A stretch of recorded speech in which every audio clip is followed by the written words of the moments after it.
Hello, everybody. Carrier Sunday here. We've done the mic check. The mic is hot, so we'll go ahead and skip this next part and get on into it. All right, let's do a mic check real quick. Mic is hot in the studio. Okay, Mr. Editor, go ahead. Let's do a check real quick. Yeah, it's OelGrez's Carrier Sunday. Hello. I did a little bit of carrier battles this weekend or Sunday.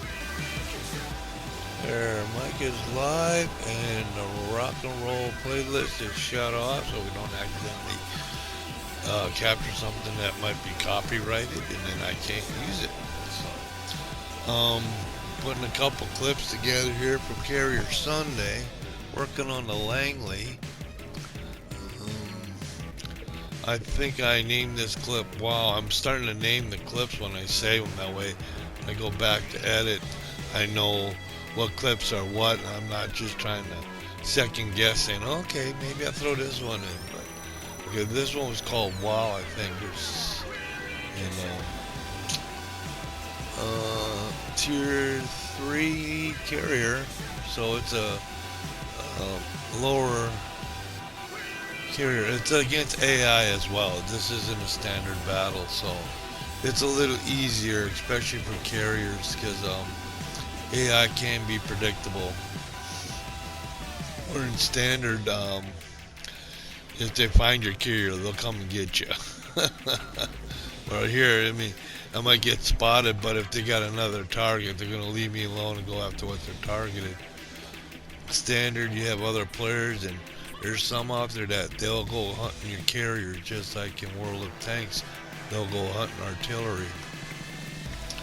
So that's kind of nature of the game, and the best thing to do in carriers is kind of stay hid as long as you can. So when I usually start out, like I make the comment turning into the wind, and usually what I'm referring to is back in the day, they'd have to turn the carrier into the wind, which gave the wind over the wings for better lift. It's better for the aircraft to take off. So that was a thing back. I'm not sure today if that's a thing or because they use catapults. So I'm not sure. I'm assuming they do turn into the wind because the more wind over the wings, the better lift. So you sailors out there, you all know. But here in the game, it's like I'm turning into the wind to get my carrier going in the right direction so that I'm not running into something when I'm out flying around. So, see, like here's a good example. I got stuck on that border, and it reduces your speed. You become an easy target, and if I can see them, they can see me. And like I'm saying, like that cruiser or the battleship back in there, I think one of them guys was coming after me. Like I said, in a game, though, in a standard game, you got somebody on a destroyer. They can cut. They know what they're doing. They'll catch you and they'll take you down. Carriers have secondary weapons and stuff, but your main weapon is your aircraft, and you can't control your carrier when you're flying your aircraft. So if you're running and trying to get away, well, you can't launch out, and that's why I try to put my carrier with my team between me and the enemy, so that way they'd have to go through my ships to get to me. And that way I can last longer and I'm more of an asset to the team. The biggest thing with carriers is basically you're the eyes in the sky.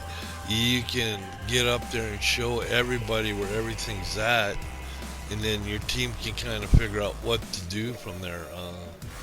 So I usually try to fly, see what's up, check everything out, and then I'll start to determine where to go after. And I'm like, here I'm trying to go after ships that may be too close to me, or they may be trying to capture. So if I go in and attack a ship that's trying to capture, then I get a defense ribbon. But right here, this one is a little too close for comfort. I mean, if you can see how you can see me, and there you go. Put a couple torps in that. I haven't taken any damage yet. I'm not quite within range yet, but they're getting close. And if I didn't do anything, or if I didn't run, they would have gotten close and I would have been history. So like I've said, I'm trying to help the team out. I can't see because the framing up there is just so small. It's hard to see everything. But I'm using I'm setting up torp planes here on the Langley. And like I said, I've been going after these ships here that they're kind of close. I don't want them getting close. And see, this one's trying to capture. So if I can put some damage on them, and I'm getting better with the torps there. See, a defense driven. That's what I was talking about. Because he's trying to this ship's trying to capture. I'm trying to take it down, and there we go. We got him. And I got another fence ribbon. And that's what carriers can do. They can be devastating if you can get in the right place at the right time. Battleships, just for information wise, they can take a few torpedoes. The Langley has HE bombers with torpedoes, so you have two to choose from. The HE will set fires. So if there's a ship out there that's trying, or you have your team that's trying to take one down, you hit it with the HE, you can start the fires, and if they're ready to use their consumables, they could be in bad shape, especially if they're being shot up. Here comes a couple more torps. No, I got one though. See, that, like I said, I'm learning to come back around. You get two off the U.S. carriers, get two torpedo planes coming in. There, we put another hit on them. We're gonna come around for a third shot. But normally I don't get three in, so nope, that's the game. But that was like, wow, that was close. So we're and the thing is, I had that one sped up. It's a little bit longer. I sped it up so I could get it in under the 15-minute clip to put this clip in here. So I have the first two battles of the Sunday that I did, and both of them are with the Langley. I've got a couple more. I put a couple more clips together. But some of the battles last a little bit longer, so when you're talking about 8-minute battle, I usually cut off that part where you're waiting to get started, and I'll usually jump in probably where the carrier's starting to roll out into the waves. See right here, this is what I'm talking about, getting turned into the wind. The carriers here in Warships doesn't really need the wind. I'm just getting turned into a direction so that when I launch out, my carrier isn't going to end up on an island, stuck on the border. I'm kind of looking for open water to head towards, and at the same time that I'm going in the direction where my team will be between me and them. Sometimes I pick the wrong way to go, and I end up right there in amongst. And I've lost a few carriers. We've washed a few decks with seawater as it goes down. So, but we're doing better. I don't remember if I had one go down or not. Like I said, with standard, you have a tendency to, like I said, once they come at you, you get somebody that they're focused on you, it's hard to get away. Like I said, here I can run sometimes. I've had it where I was taking damage. I got back to the carrier when I felt my controller shaking, and I was able to turn the carrier full speed and move the heck out of there, while at the same time launching aircraft back at what was ever coming towards my way. But there's been a couple times where I've given a shout out, I need help, and I've had it where the guys have come to help. At that time, it'd be nice if we could drop smoke, but only DDs drop the smoke. So, and they're usually off. They don't hang around by the carriers. So, I usually say, hey, puff some smoke, but I'm just, that's just kind of like my way of saying, hey, help me, I'm in trouble. Huh? I'd like to disappear. And that's what I'm saying to you. If you got a ship chasing you, but you got other ships that are going after that ship, then they got to turn their attention on what they're fighting. Um, they can probably do a little bit better against the bombs and torps, like battleships. They can take. I've seen one battleship take 4 or 5 torps and still keep rolling. It's like, wow. Um, but then again, at the same time, I've seen torps hit the battleships and take it right down, and boom, it's gone. So a lot of it's RNG, roll of a random number generator. Not always been kind to me. But then again, too, it's part of the game, though, and I know that, so I got to learn to play a little better to negate the RNG as much as possible. See, I've gotten upgrades on this one. I have up to 6 aircraft. There goes the battleship. Oh, nothing to drop the torp on, so what I do, I change directions. Let's see if we can get some torps on this guy here. Oh, he's gone too.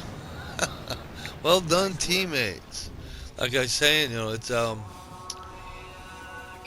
helps to have a good team.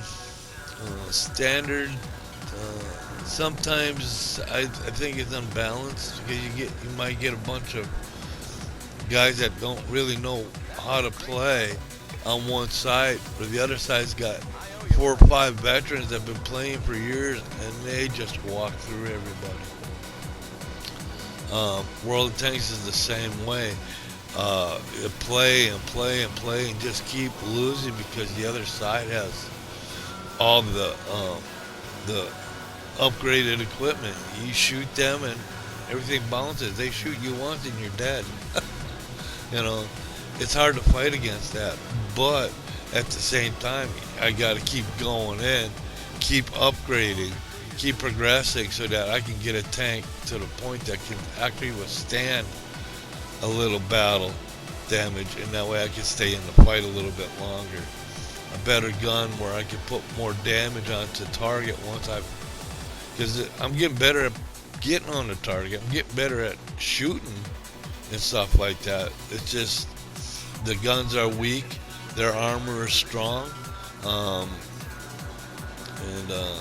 so it's a learning process. It's the same thing here with World of Warships.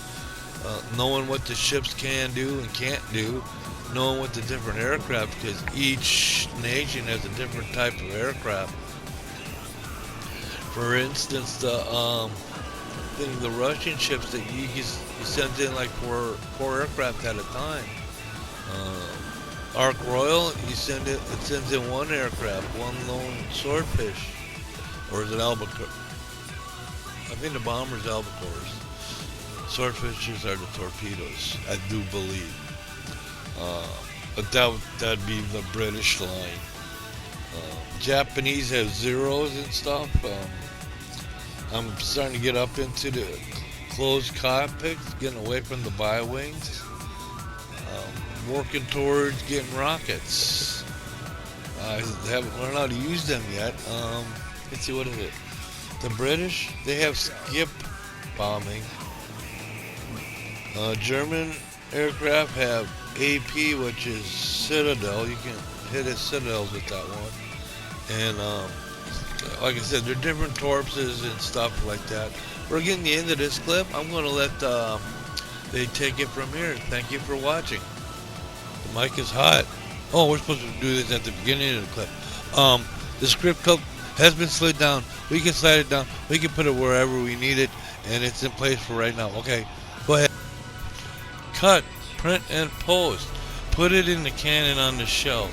From ELA Studio and Sons, Phil and OelGrez's. Thank you for watching, and thank you for following. We did it. We get so good at this. All right, don't get cocky. You did good. Great job, everybody. Once again, thank you, everyone.